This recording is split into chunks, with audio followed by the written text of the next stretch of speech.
Good morning. आप लोग सब कैसे हैं? तो अभी मैं जस्ट योगा कर रही थी, मतलब योगा हो गया है और सोची कि चलो एक Q&A वीडियो बना देती हूँ कि बहुत सारे सवाल ऐसे हैं जो बहुत ही इंपॉर्टेंट है और मैं रिप्लाई भी जानबूझ के नहीं कर रही थी क्योंकि अभी ऐसा फीचर्स आ गया है ना, कुछ महीने से ऐसा लग रहा है, देख रही हूँ कि अगर किसी के कमेंट का मैं रिप्लाई करती हूँ ना तो फिर वो कमेंट मुझे फ्यूचर में दिखाई नहीं देता, वो चला जाता है। जिस जिस कमेंट का रिप्लाई करती हूँ वो चला जाता है और जिस कमेंट का रिप्लाई नहीं करती वो हमेशा शो करता है। तो कुछ कमेंट बहुत ही इंपॉर्टेंट होते हैं और मुझे लगता है कि उसका जवाब देना चाहिए, तो वही कमेंट्स का मैं जवाब दे रही हूँ और मैं इसलिए रिप्लाई नहीं की ताकि मैं उसको देख सकूँ। तो कॉपी में मैं लिख ली हूँ क्योंकि जिस मोबाइल में कमेंट लिखा हुआ है वही मोबाइल से मैं वीडियो बना रही हूँ। तो पहला सवाल जो है, थेरेपी चार्जेस क्या है जो थेरेपी आप अभी करवा रही हैं? तो मैं जो थेरेपी करा रही हूँ उसका चार्जेस मुझे फर्स्ट डे ही एडवांस पेमेंट करना पड़ा था 24,900, जिसमें टोटल 33 थेरेपी दी जा रही है। एक दिन में सिर्फ एक ही थेरेपी दी जा रही है, बहुत ही अच्छे से दी जा रही है। तो इसका रिजल्ट क्या होगा वो आपको बाद में पता चलेगा जब मैं फिर से टेस्ट कराऊंगी। लंग्स में प्रॉब्लम है, लंग्स में गांठें बहुत सारी पूरी भरी पड़ी है, छोटे छोटे साइज में। तो उसका रिपोर्ट आएगा ना तो आप लोगों के साथ शेयर करूँगी। और दूसरी चीज़ ये कि उसका असर मुझे खुद में फील हो रहा है। जब से मैं थेरेपी करा रही हूँ तो मुझे ऐसा लग रहा है कि थोड़ा सा फेस में ग्लो आया है, क्योंकि शरीर की जब गंदगी निकलती है ना तो स्किन भी ग्लो करती है। तो वो तो आप भी महसूस कर रहे होंगे, अभी जो पहले से ब्लॉग देखते आ रहे हैं कि पहले जो फेस था अब थोड़ा सा ग्लो कर रहा है। तो मुझे बहुत अच्छा लग रहा है कि चलो कम से कम ये चीज़ तो हो रहा है। और सेकंड है कि योगा कितनी देर करना होता है, बिगिनर कैसे करें? तो योगा आप आधा घंटा भी कर सकते हैं, 3 घंटा भी कर सकते हैं। मैं तो 3 घंटा क्या, मैं जब बहुत ज़्यादा प्रॉब्लम में थी तो मैं 10-10 घंटे योगा करती थी क्योंकि सांस बिल्कुल नहीं ले पाती थी। तो डिपेंड करता है कि आपके पास टाइम कितना है। अभी समझ लीजिए मैं 2 से 3 घंटा में योगा करती हूँ डेली का। तो ये टाइम भी बहुत मुश्किल से मेरा निकलता है, वो हस्बैंड मुझे सपोर्ट करते घर के कामों में, इसीलिए मैं ये टाइम निकाल पाती हूँ। क्योंकि एक हाउस वाइफ के पास इतना टाइम नहीं रहता है कि 2 से 3 घंटा वो योगा कर सके यूट्यूब चैनल चलाने के साथ ही। अब बिगनर्स का बात रहा तो बिगनर्स स्टार्टिंग में कम समय के लिए ही योगा करें तो ठीक है, क्योंकि हमारे शरीर को आदत नहीं होता योगा करने का। खासतौर पर अगर आप आसन कर रहे हैं तो आप 15 मिनट से स्टार्ट कीजिए। जब आपको लगे कि हाँ 15 मिनट करने से आपको कोई प्रॉब्लम नहीं, देखिए फर्स्ट डे ना कोई प्रॉब्लम नहीं होता है, उसका प्रॉब्लम सेकंड डे आपको पता चलेगा। मसल्स पेन होगा, अगर कपालभाति कर रहे हैं तो पेट में दर्द होगा। क्यों? क्योंकि आपने कभी कपालभाति किया नहीं है, फर्स्ट टाइम आप पेट का एक्सरसाइज कर रहे हैं। कपालभाति में क्या होता है, पेट अंदर बाहर ही तो करते हैं ना सांस लेने के साथ, तो पेट में दर्द भी होता है जो स्टार्टिंग में करते हैं। तो कपालभाति अब स्टार्टिंग में कुछ ही मिनट कीजिए, 3 से 4 मिनट कीजिए, बहुत ज़्यादा नहीं। मैं तो 1 घंटा लगातार करती हूँ, मुझे दर्द नहीं होता क्योंकि मुझे आदत पड़ गई है। तो शरीर को उसकी आदत भी होनी चाहिए। तो स्टार्टिंग में हर चीज़ को, चाहे वो कपालभाति, प्राणायाम हो या आसन हो, आप फर्स्ट डे कम कीजिए। सेकेंड डे अगर आपको कोई पेन नहीं हो रहा, मसल्स पेन नहीं हो रहा, पेट में दर्द नहीं हो रहा, तो थोड़ा सा और समय बढ़ा लीजिए। इसी तरह डे बाय डे थोड़ा थोड़ा समय बढ़ाते जाइए और इस तरह से आधा घंटा से 1 घंटा तक कीजिए। अगर ज़्यादा समय है तो और ज़्यादा देर कीजिए, जितना ज़्यादा योगा करें उतना फ़ायदेमंद होगा। लेकिन आइडियल जो टाइम है वो 1 से 1.5 घंटा टोटल मिला करके 1 से 1.5 घंटा सफिशियंट है अगर डेली रेगुलर करते हैं। जरूरी नहीं कि 2-3 घंटा करना है। मैं इसलिए करती हूँ क्योंकि मुझे बहुत बड़ी बीमारी, मुझे लंग्स में गांठे, मुझे उसको गलाना होता है, शरीर में गर्मी पैदा करना पड़ता है क्योंकि मेरा बॉडी ठंडा है। हर किसी का बॉडी का प्रवृत्ति अलग अलग होता है ना। जैसे मेरे हस्बैंड को पसीना बहुत आता है, पंखा नीचे रहेंगे तब भी पसीना उनका चूते रहता है, तो उनका बॉडी बहुत गर्म रहता है। और मैं चूल्हे के पास काम भी करती हूँ तो भी पसीना नहीं आता, मेरा शरीर इतना ठंडा रहता है। और तीसरा जो है, आपने हेयर कट क्यों करा लिए? तो हेयर कट इसलिए मैं कराई क्योंकि मेरे बाल बहुत ज़्यादा झड़ रहे थे, लंबे लंबे बाल थे तो उलझ जाते हैं ना, बाल लंबे लंबे होते हैं तो कंघी करते से बहुत झड़ रहे थे। तो अभी मैं छोटा छोटा करवा ली हूँ तो ज़्यादा उलझते नहीं है, तो बाल भी नहीं टूटते, एकदम नाक के बराबर टूटते। आई थिंक जब से मैं बाल मतलब कटवाई हूँ तब से ऐसा समझ रही कि जितने पहले झड़े थे उसका 5% ही अभी झड़ते, उलझते कम है इसीलिए झड़ते भी कम है। अगला है कि कह रहे कि आयुर्वेदा बेस्ट है। बिल्कुल सही कहा, आयुर्वेदा बेस्ट है, इसीलिए तो मैं 1.25 साल से अपना जो ट्रीटमेंट आयुर्वेदा में करा रही हूँ और इम्प्रूवमेंट दिखा है कि कहाँ मेरा तबीयत कितना ज़्यादा खराब रहता था और समय के साथ ये सुधार आया है। लेकिन जो 5-10% जो रह गया है ना वो ठीक होने का नाम नहीं ले रहा, बहुत ज़िद्दी हो गया ये। तो आखिरी के जो 5-10% है उसको ठीक होने में बहुत ही लंबा समय लगेगा। मैं कह रही हूँ, डॉक्टर ने भी कहा 3 से 5 साल लगेगा, तो इतनी जल्दी ये चीज़ें जाने वाली नहीं है। बहुत लोग सजेस्ट करते हैं कमेंट बॉक्स में कि आप यहाँ पे दिखाइए, ये डॉक्टर अच्छा है, वो डॉक्टर अच्छा है, तो एक डॉक्टर पे बिलीव करना पड़ता है। अब मैं जिस डॉक्टर से ट्रीटमेंट ले रही हूँ उस पर मैं आँख बंद करके बिलीव कर सकती हूँ। डॉक्टर स्मिता नरम है, आयुष शक्ति की ऑनर है, उनसे मैं ट्रीटमेंट ले रही हूँ। तो जब वो बेस्ट है, कम से कम 2-3 लाख पेशेंट को खुद से देखिए, इतना उनको तजुर्बा है, तो मैं उनको छोड़ करके किसी और डॉक्टर के पास क्यों जाऊँ।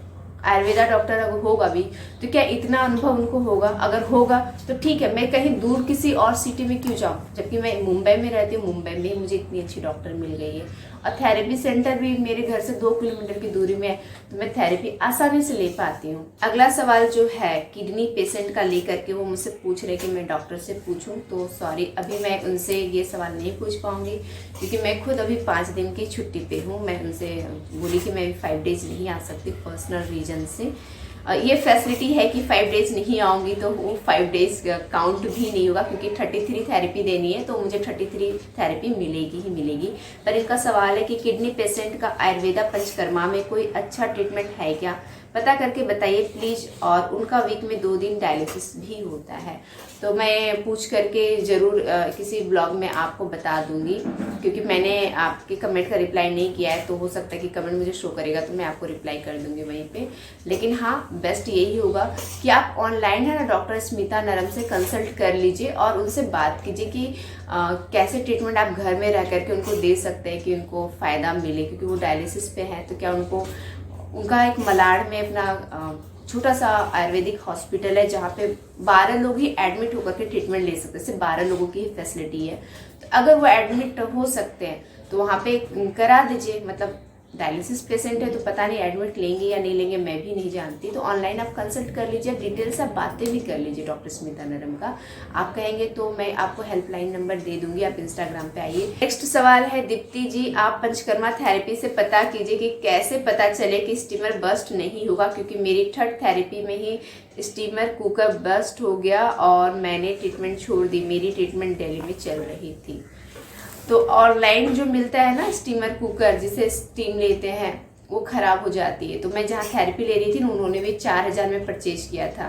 ठीक है, अभी जो पतंजलि का चला हुआ है ना कि घर में आकर के थेरेपी देंगे, तो वो आता है जिससे स्टीमर लेते हैं।